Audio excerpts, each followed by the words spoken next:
And the 34th NATO Summit is opening in The Hague, and literally right now we can see what's happening there at this very moment.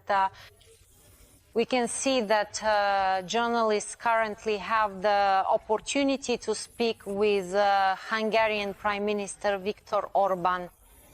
We can actually watch this live, how all the participants are being welcomed and what is happening right at this moment.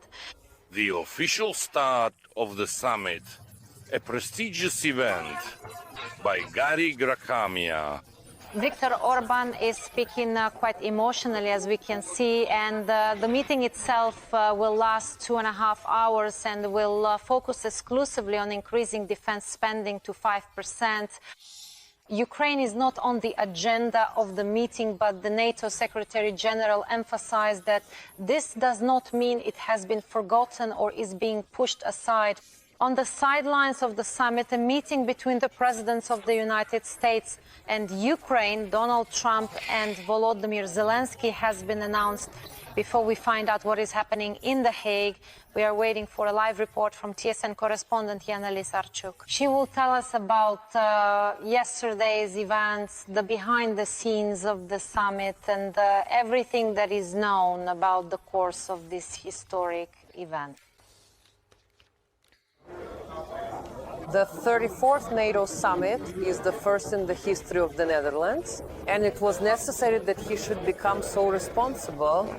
Security measures here are at the highest level, because after the American strikes on Iran, anything can be expected. But what we definitely do not expect is that the member states of the alliance will completely forget about Ukraine, even if the American president would like that. The American plane lands here in the evening. Donald Trump is the last of the distinguished guests to arrive in The Hague.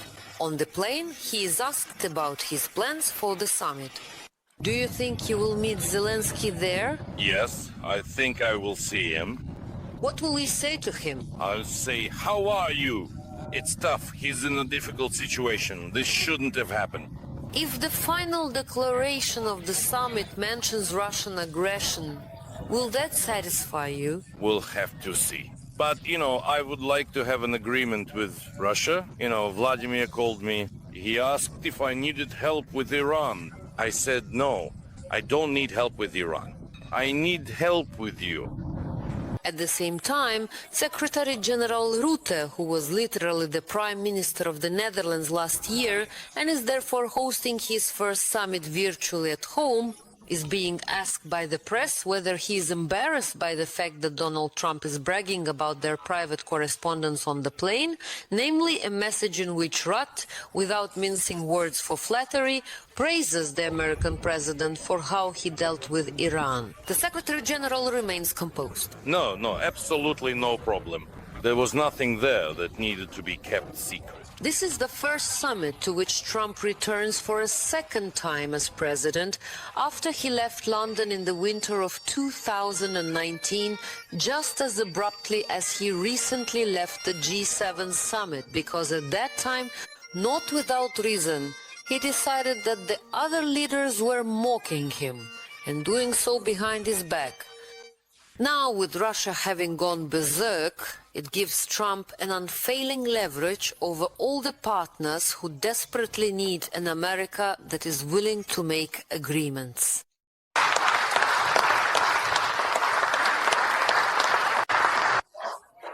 We have gathered here at a critical time for global security. Volodymyr Zelensky is among those invited to the dinner. This is the extent of his participation in, so to speak, the main program of the summit. Everything else consists of bilateral and multilateral meetings, events on the sidelines, speeches in the Dutch parliament and at the Defense Industries Forum. Technically, we are capable of producing over 8 million different types of drones per year, but we do not have enough money for this. At the same time, Russia is using not only revenues from oil sales for the war, but also resources from other regimes, such as North Korea and Iran. I ask you to make every effort to ensure that your countries or your companies do not assist Russia and its allies. This is extremely important. No significant weapon in Russia is produced without components purchased from other countries. Unfortunately, this includes some countries in Europe or even NATO. Recently, the Netherlands announced new military aid to Ukraine, including the readiness for joint production of drones using Ukrainian technology, but on their own territory. Up to 500 million euros have been allocated for this. Today, we are expecting a new series of bilateral and multilateral meetings. What kind of Trump will show himself at the summit on, ready for limitless compromises? Is there a limit to these compromises? We shall see. So what are we expecting next? Today, until 2 p.m. Kyiv time, there will be, at least as scheduled, a single working session of NATO state leaders lasting 2.5 hours, which according to the program is focused exclusively on increasing defense spending. It was preliminarily agreed that they will be increased to 5%, and this is a concession to Trump. But the countries are given as much as 10 years to achieve this. Assistance to the armed forces of Ukraine is included precisely in these expenditures. Reporting from The Hague, Yana Slesarchuk, Andriy Marchenko, TSN, 1+1 Marathon, United News. So any moment now, the meeting of 32 NATO state leaders will begin in The Hague. And right now we have the opportunity to ask Yana live. Yana is following everything live. What are the emotions behind the scenes at the summit? What's the vibe, so to speak? Share your impressions. And are all the countries equally ready to spend 5% of their GDP on defense? After all, we all remember that even the 2% figure used to spark very heated debates. So I'm handing the floor over to you. Salt, just for your understanding. In 2024, 9 countries did not reach the 2% threshold, among them Spain, which spends the least, as well as Italy and Canada. In short, 9 countries that do not consider it reasonable for their budgets to spend so much. Of course, on the other side of this line, so to speak, are the Baltic states countries that understand the need to spend a lot. But just so you understand, we are now talking about a figure of 5%. It is actually the United States, which supposedly is pushing for this, that has no intention of coming anywhere close to that figure, considering it impractical for themselves. Given the size of the United States, simply considering the enormous US budget, even by spending about 3.5% of GDP on defense, they spend more than twice as much as all the other alliance member countries combined. So this will indeed be a very interesting discussion. However, of course, it was agreed in advance that supposedly all countries are willing to say, yes, we are ready to take on such an increase in spending by 2035. But again, just so you understand, there is no legal restriction, it's not binding, as they say in English. In other words, it's purely a political thing. As for the vibe, the story you just saw in my report continues. Journalists are chasing after Secretary General Rutte, once again questioning him about whether he's okay with the fact that the President of the United States, ally Donald Trump, is basically leaking to the public without warning anyone, of course, his personal correspondence with Secretary General Rutte. And now, for the second day in a row, Secretary General Rutte is forced to justify himself and say, yeah, everything's fine with me. Now, listen to how this sounds. Listen, but it's absolutely true. Do you really think that 7 or 8 countries that weren't even spending 2% of their GDP on defense would have reached the 2% threshold if Trump hadn't been elected President of the United States? Do you think, of course, there's a threat from Russia, China and so on, but do you think the countries would have agreed to raise the spending threshold to 5% if Trump hadn't been elected President?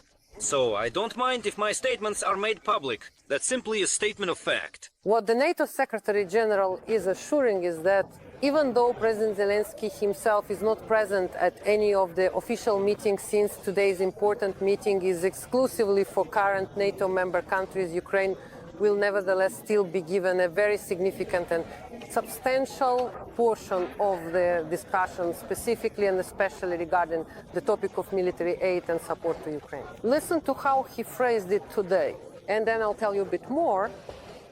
Ukraine will be a major focus at the summit. We guarantee that in the coming years, Ukraine will be able to count on the support of NATO countries in the war. And we also want to make sure that we can help Ukraine achieve a lasting and stable peace. So What this means is that the entire 5% of GDP will essentially be earmarked as aid to Ukraine. In other words, everything that NATO member states do to provide military assistance to Ukraine will be counted toward their increased defense spending. In this way, as I understand it, they plan to encourage countries to provide more assistance to Ukraine. Behind me, you can see a very small part of the press center. There are about 2,000 journalists working here. And I would say this. I actually hear Zelensky's name mentioned here in the morning quite often, more often than even Trump's name. Constantly, from all directions, colleagues from different countries are genuinely interested in what will happen, what is going to happen here with Ukraine. Everyone understands that the meeting, which may or may not be planned, a lot of colleagues still don't know this between the President of Ukraine and the President of the United States. Given what happened in February in the Oval Office, despite the fact that they supposedly met afterwards, sat and talked at the Vatican during the Pope's funeral, is still highly anticipated here. And as soon as it happens, we will, of course, tell you about it in one format or another. Thank you, Yana. And we're not saying goodbye yet, since we'll be waiting for your updates, maybe even in this broadcast. TSN correspondent Yana Slesarchuk. She's working today and knows all the behind-the-scenes details of the NATO Summit in The Hague. And right now we can also see a live broadcast. In particular, the president of Lithuania, Gitanas Nausėda, is speaking, and as soon as the meeting begins, as soon as all the leaders of the alliance member countries gather, we will let you know, and we will be waiting for updates from Yana.